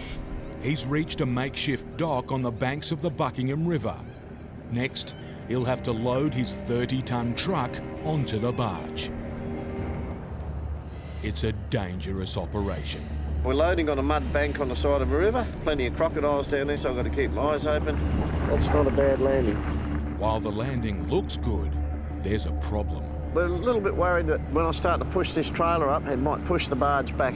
I have pushed a barge off a ramp once before. It's a major concern for Steve and barge skipper, Ben. Mate, just so long as she stays there when I reverse down onto that ramp, that's my big worry. Don't want to get any further back. Yep. And then we will have problems. Ben must push his barge into shore to hold it steady, while Steve reverses his truck on board. Looks like it's my go now. It's a huge test of skill, even for the best. If he puts a wheel wrong, or if Ben can't hold the barge in place, Steve could land himself in croc-infested waters. Sydney, the Emerald City, a stylish, sophisticated metropolis.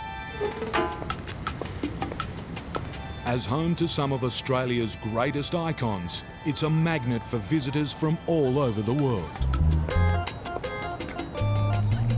including Brisbane trucker Turbo. Should be a hell of a job to wash it. Need a shitload of truck wash too. But the long-haul expert's not here to see the sights. I've been hanging out for this moment. I'm itching. I want to go. I'm going to get me bloody truck. Turbo's just laid out $90,000 on a new prime mover. He's here to put it through its paces for the very first time. From Sydney, Turbo's heading out on a massive 3,000-kilometre run to the small town of Normanton in Queensland. It's a gruelling haul, taking on 4 days of crippling heat and harsh country. Along the way, he'll be picking up a 22-ton loader, followed by an 8-ton container. It's an arduous test for his new truck. But on this run, Turbo's whole livelihood is on the line. I want to have me Milo. For the last 12 weeks, he's been housebound after his previous rig blew up in his face. With no truck and no income, his business almost went to the wall. I've had a bad run on trucks. After so much time at home, even wife Jo will be glad to see him back on the road. Oh, you pig. Oh, do you have to? Is anyone so messy? Turbo's under massive pressure. It's been pretty tough. Pretty tough. He's had to dig deep into the red to get his hands on a new truck. Today's the first time he's seen it. Hell yeah, that's what I like. The new rig may fit the bill, but after 3 months of hell, I just can't wait to get cracking. Turbo faces 3,000 kilometres, knowing he's one bad break from disaster. I'm nervous. The roads are rough, narrow, could hit livestock, wild animals.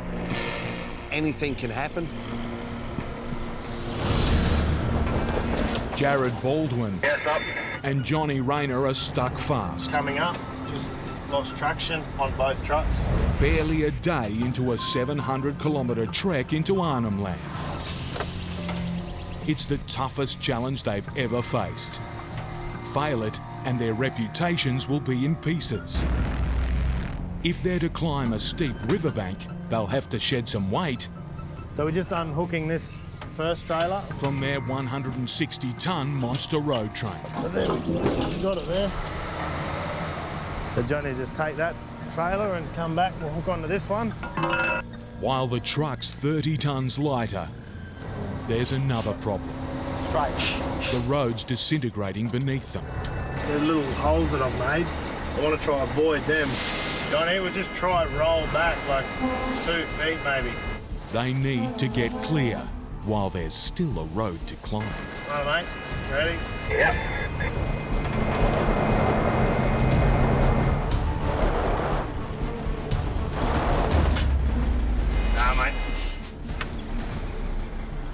In 2 hours, the boys have hardly moved an inch. But they'll have to lose another trailer, costing more time.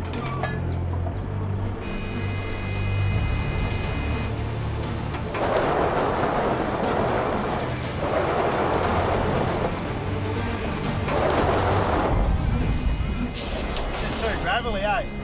The problem's becoming a crisis. The trucks are tearing the road to pieces. Soon, there'll be no way off this hill. Do you want me to back it down in? With the whole job in danger of falling apart, Johnny and Jared need a miracle. On a treacherously muddy riverbank, Steve Grahame is risking his truck and his life to board a barge. What my worry is that this barge doesn't slide back into the river when I start to push it. If the skipper, Ben, can't hold it in place, Steve's truck could shove the barge off the bank, landing him in the river.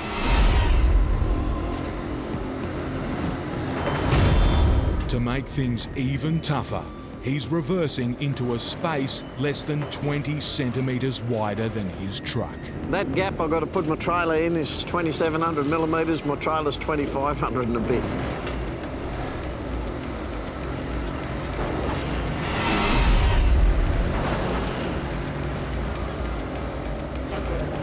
He has only millimetres to spare. But Steve's on. He knows only too well how close he was to disaster. I was shitting myself, especially when she hit this. I thought she was going to push her off. I thought, hello, here we go. Those 2 crocodiles didn't get us for breakfast this morning anyway. While Steve stayed off the menu, now Ben may have bitten off more than he can chew. He's pushed his barge right onto the riverbank. We need to get off now. He's struggling to get clear. Oh, he's got to give us some power. Ben's working his engines hard. But still, he's stuck fast. tide's turning. If Ben can't cast off now, his barge and Steve's whole mission will run aground. Can't get off, we lose another tide, and it really makes it hard for time. He's going to get her. Maybe not.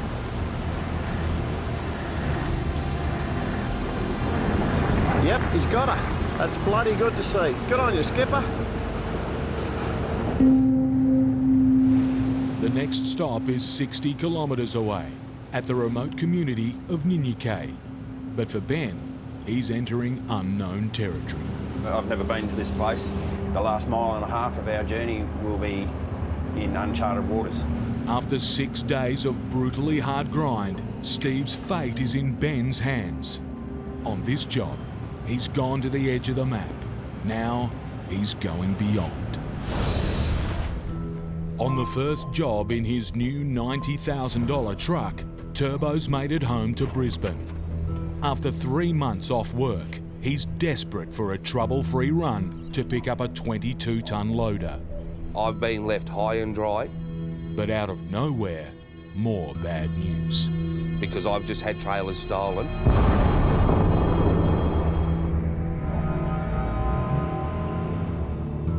Trailer's worth probably about 40 grand.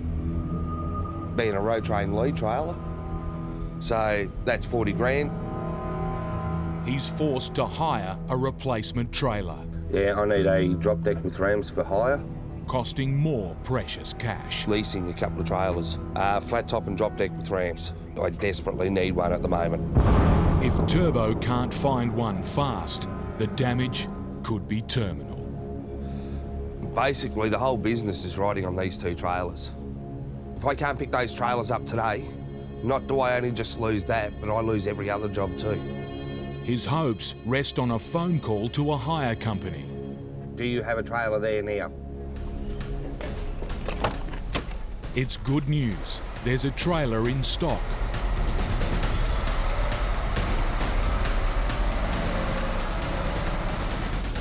But at the hire company, there's a problem. Now we get payment for you in advance. Yeah, for the first week. For the first month. For the first month? Yeah, so that'll be 4 weeks. It's company policy to charge new customers 4 weeks' payment in advance. Cash Turbo doesn't have. So they still want 4 weeks up? Yeah, 4 weeks up. Mate, for that, I can't do it. I can't do it for that. No. Nah, just forget about it. Just forget about the whole contract, man. By now, Turbo should have been on the road. This is really me over. But instead, his whole business hangs by a thread. I've got to get my hands on a drop deck trailer today. And I got no idea who or where. On a steep hill, Jared and Johnny are running out of road. And options. They've got one last hope. A 20-tonne digger they've brought to do the construction work. It's a bit of a pain in the backside first thing in the morning. If this brute can't haul the trucks free, they'll have to radio for help, costing time, money, and their reputations.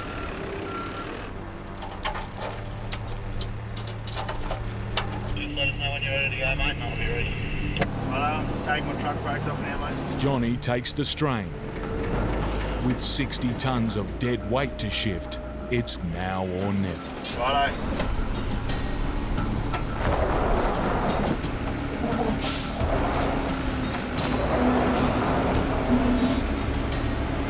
Beautiful, mate. Are you still spinning or not? No, mate, we're just idling up. While one truck's out, the second is even heavier and at the bottom of the hill. Righto, buddy. Nope.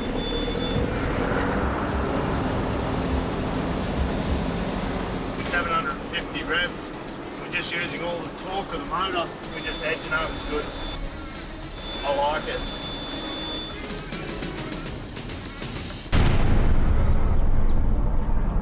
Finally, after a day and a half, the boys are clear of the river. The next stop is 100 kilometres away, where they'll make camp. Tomorrow, they'll face the trail to Maparu, a 60-kilometre access road that's normally closed to all but the toughest of 4x4s. Even by Arnhem standards, it's as rough a road as they come. If they're to deliver, the boys will have to beat it. This is a beautiful piece of Australia up here. These are the good parts of outback trucking. In the far north, for once, Steve Graham's enjoying the ride. It's a lovely day at the office, outback barging. But where he's heading is no fun at all. To deliver his fragile solar equipment, Steve will have to unload his truck onto a beach in uncharted waters. Now I start to worry about this afternoon. And there's another headache. The barge will wait for Steve while he delivers his freight. But there's just 4 hours until the next high tide, when Ben will cast off, with or without him. If he's not back on the boat by 8 o'clock tonight, Steve could get stranded there because we've got a time frame to get off. With the barge, his truck, and hundreds of thousands of dollars at risk, all eyes are on the shore. This is always the nervous part. It's not till that door opens and you really see the beach that you know what you're in for. That's where we're going to put it in, on that rocky shore there. It's now down to Ben. Too close and he could run aground. Too far out and Steve risks getting bogged as he drives off.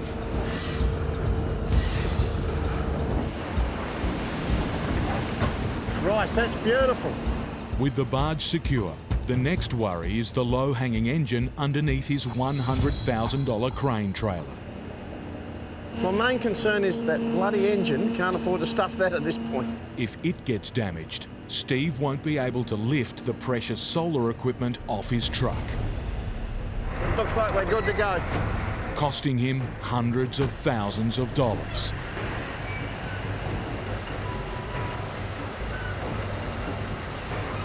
There's just millimetres between delivery and disaster. In Brisbane, Turbo struck a deal to save his crucial run. All right, I've got good news, bad news. He's got his trailer, but it comes with a catch. I set up with the ring feeder. Yep. Unfortunately, the drop deck in stock doesn't have ramps on it. It doesn't have ramps. Without ramps, getting his freight, a 22-ton loader, onto his truck will be a challenge. But with his livelihood at stake, it's this or nothing. After all the headaches, Turbo needs to load up and get moving. First, he'll have to get the massive machine onto his trailer without ramps, by driving it off the back of another truck. It's a risky manoeuvre. Come towards me. One mistake and Turbo will be delivering 22 tonnes of scrap. Keep coming towards me a bit.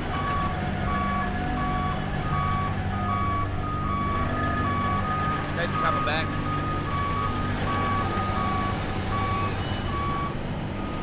Finally, Turbo can hit the road. His first drop-off is 800 kilometres away. For an interstate trucker, that's a short hop, but for Turbo, it's a long haul. 9 weeks being out of the seat. Yeah, she'll be a big run the first leg. With his livelihood on the line, even the smallest delay could cost Turbo dearly. If I'm not there by 6 a.m, my customer gets docked for the machine being late, and then they pass that on to me, maybe $1,000. I cannot afford to lose that sort of money. I've got to be there. I've got to have the job done. What Turbo doesn't need right now is this. In remote Arnhem Land, Jared and Johnny are about to take on the 60-kilometre dirt trail to Maparu. On the narrow, rough track, they'll have to haul their trailers one at a time. We've both got singles on, so Johnny and I are living the single life today, loving it. They have 2 days to make 2 round trips. It sounds simple, but from here, it's a slow, brutal slog. We'll be going 10k an hour, probably not even out of first or second gear. Scarred by deep washouts and dry creeks, the track's impassable in the wet, barely safe in the dry. You just got to be right on the ball with what's going on. I mean, this track, extreme four-wheel driving. Extreme four-wheel driving with 40 tonnes on their backs. After just 2 kilometres comes the first hazard, deep, soft sand. It's got some pretty hang-on sand here. Lose traction here and the boys will sink in deep.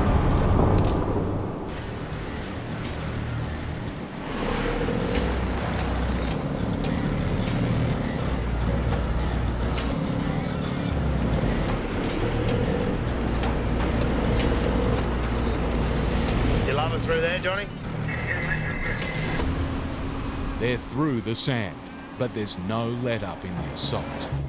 Quite a gravelly little rise. It's so tight. Just a little bit of wheel spin at the top of that pinch, Johnny. You really don't want wheel spin because these rocks are sharp. They just slice the side of your tyre out. With just 4 spares between them, blowing a tyre is the last thing the boys need. This is really incredible, these big tall trees. Well, just hit a stump and I've just done a blowout. Let's go have a look. A $500 tyre's been torn clean open. They've covered just 4 kilometres. There's still 56 to go. So we've just had a rock go through the sidewall. At this rate, if the road doesn't break them, the damage bill could. Whoa, whoa, whoa! Steve's hit trouble, metres from the end of his 5,000 kilometre Outback trek. See how the ramp's just down in a bit of a hole there? If he pushes on, Steve risks tearing a hole in his fuel tanks. To lower the sharp angle, Ben must push as close to land as he dares.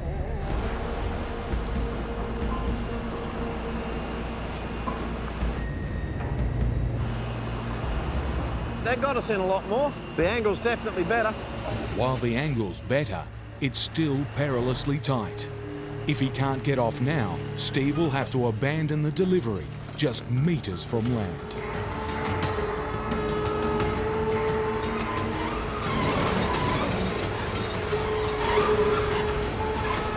But suddenly, the rear of the truck is dangerously close to hitting the rocky beach as it drops off the ramp. If it does, the crane engine under his trailer could be smashed, ruining the whole operation. We're just trying to lift the back of the trailer up on the timbers. The crew need to raise the rear of the truck to give it more clearance.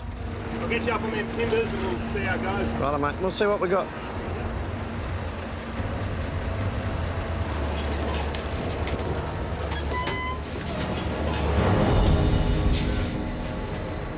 The rear's still not high enough.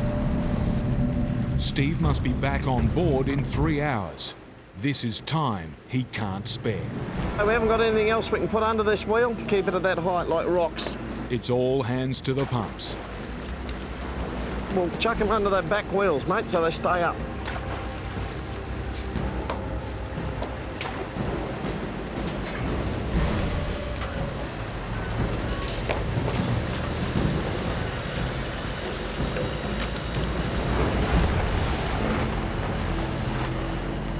Finally, Steve's clear.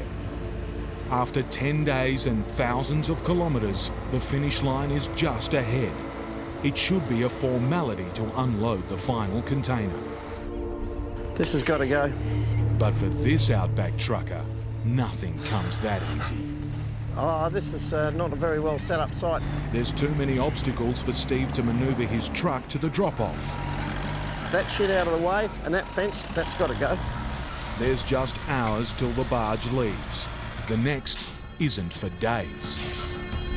Steve must race the tide or be marooned.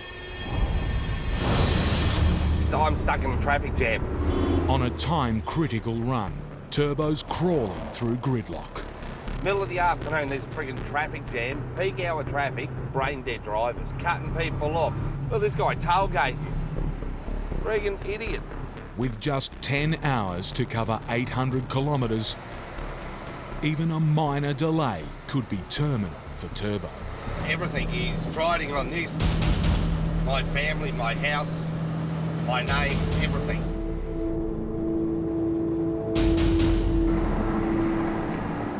Finally, with the city behind him, the Outback Highway should be a chance for Turbo to make up time. But instead, he faces his nemesis, caravans. I'd love to meet the man who invented these things, self-shooting. I don't know why, but as soon as they back up and they put a caravan on, their brain all out their ass. As night falls, Turbo's pushing hard. But after months off the road, his first day back in the cab is taking its toll. After 9 weeks, I've become too accustomed to going to bed every night. On lonely highways in the pitch black, fatigue can be fatal. Deadline or no deadline, Turbo needs to take a break. With 300 kilometres to go, his fate hangs on a phone call to his client. I'm waiting on a call back from site, so hopefully I can push the delivery time back. If they're not happy, Turbo could be hit with thousands of dollars in fines for late delivery. On one of the most important jobs of his career, it's a blow that could break him.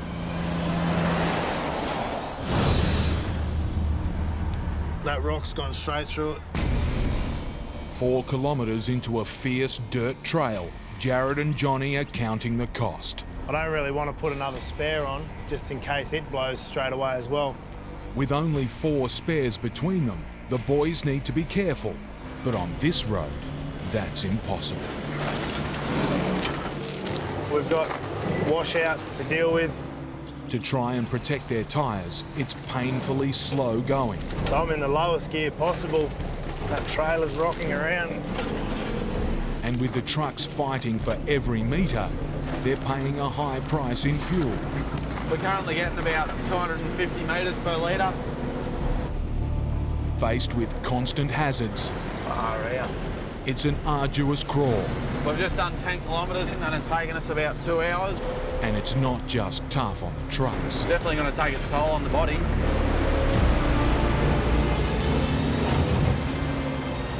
They're flatter now, so we're going to try and get a little bit of speed up so we can make some time.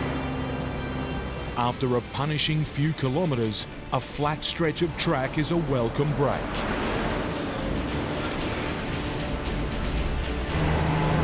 But it doesn't last long. So we've just got a bit of a tree fallen over the original track and they've cut a new one.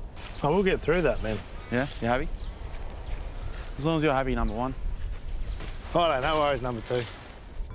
Jared thinks he can make it by taking the track around the fallen trunk, but it's narrow. If he gets his line wrong, he could end up wedged between trees.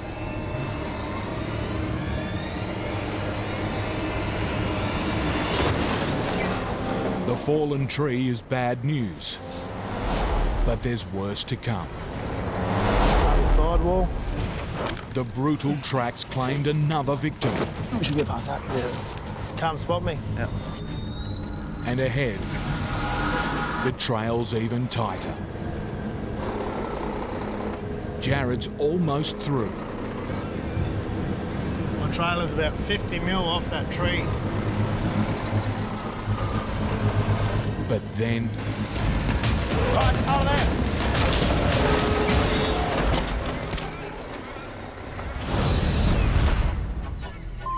After taking a break that could cost him thousands of dollars in fines, Turbo's worries are growing. Well, I'm feeling about the run right now, nervous as all shit.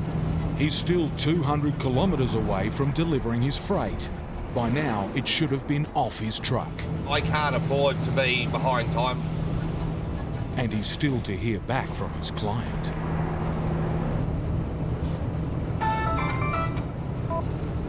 Yes, Mr. Cameron. It's the call he's been waiting for. I've just spoken to the guys on site.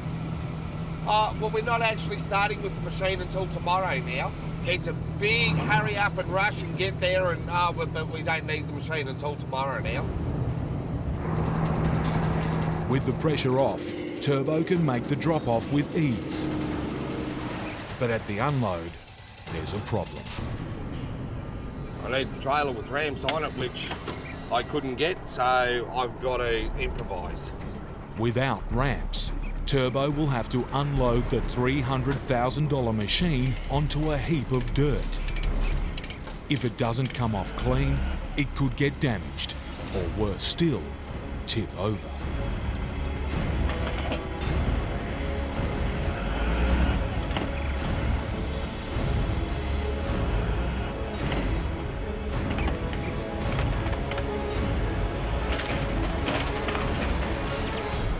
The first delivery's done, but Turbo's day is far from over. Now it's on to the town of Bowen for his next job, an 8-ton container.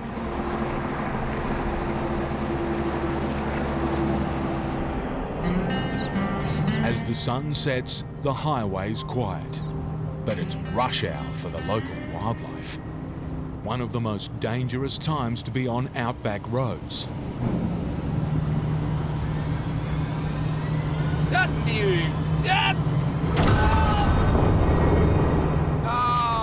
I gotta check that. Turbo's hit a 50-kilo adult kangaroo at over 100 kilometres an hour. The way that's starting to feel like, I'm starting to think he's taken out a brake booster. He's worried it's damaged his new truck. Brand new truck and I've bent it. On this run, Turbo stretched his finances to breaking point. Now my biggest concern is, what other damage have I done? A hefty repair bill could push him. Oh, damn. Over the edge. It's way too tight. In Arnhem Land, Jared is stuck fast on an extreme dirt track. It's bent the coaming rail on our trailer. We're just going to try and get through without wrecking anything else. He needs to reverse and thread his 25-metre truck through the obstacle course of trees. If he gets jammed again, he could do even more damage, risking the whole job.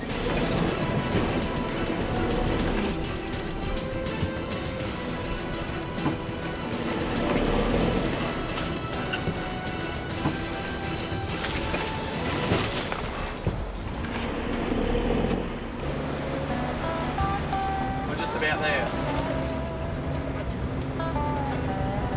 The remote community of Maparu is finally in sight, where the boys' freight will be used to build a basketball court.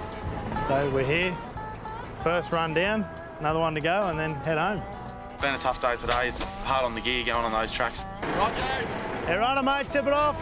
And then when you tip these trailers off, the pile of dirt doesn't look like much. Well, the effort you put into it, yeah. Jared's hoping the return trip to their campsite and their other trailers should be smoother with empty trucks. Oh, it's good to know what the last 60 K's got for us. Hopefully the next one's a bit easier. Tomorrow, they'll face the trail all over again, hauling another 80 tonnes.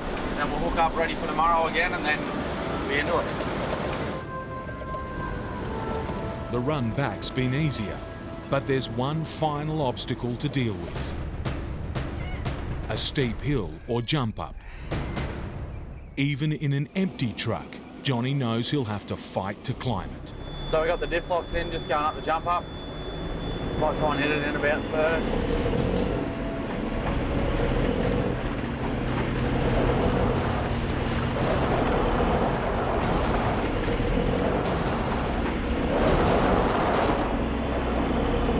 But the rough terrain and sharp incline is just too much. We'll just try and reverse back a little bit to get up a bit further.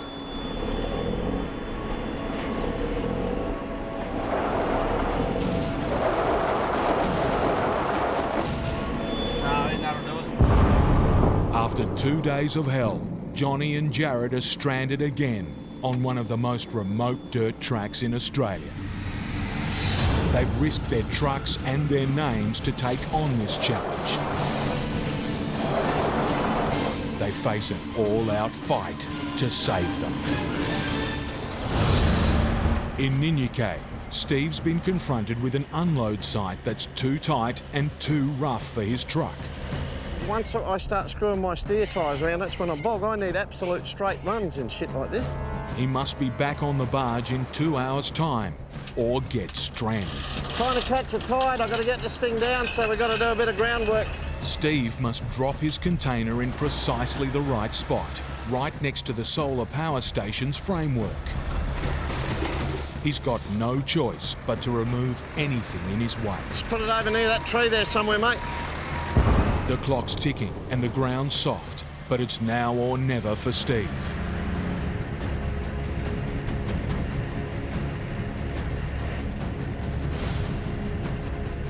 He must be accurate to the centimetre. About a foot off him. High tide's almost here. There's only minutes remaining before the barge will leave. See your centre holes there? I'm thinking about there. I think I've got to go back about 40 mil. I reckon that's good enough, mate. Yep, and they're their marks. We'll go to their marks. Now the whole job rests on Steve's damaged crane trailer, almost smashed beyond repair just 4 days ago.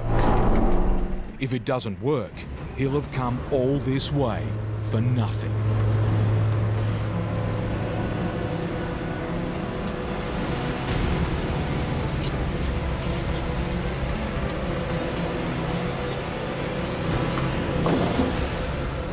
Are you happy with that? I've got a texture colour there, I'll be happy. At long, long last, the massive job's finally done. I can't thank you enough, mate. That's one on the ground, son. Thank you very much. You've got no idea how relieved I am right now. And for the people of Ninyakay, it's the start of a new chapter in their lives.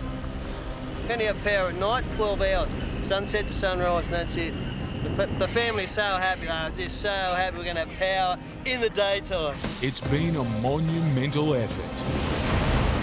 Over 10 of the toughest days of his career, Steve's carried a $350,000 load further than ever before and survived whatever the dirt, the jungle and the ocean could throw at him.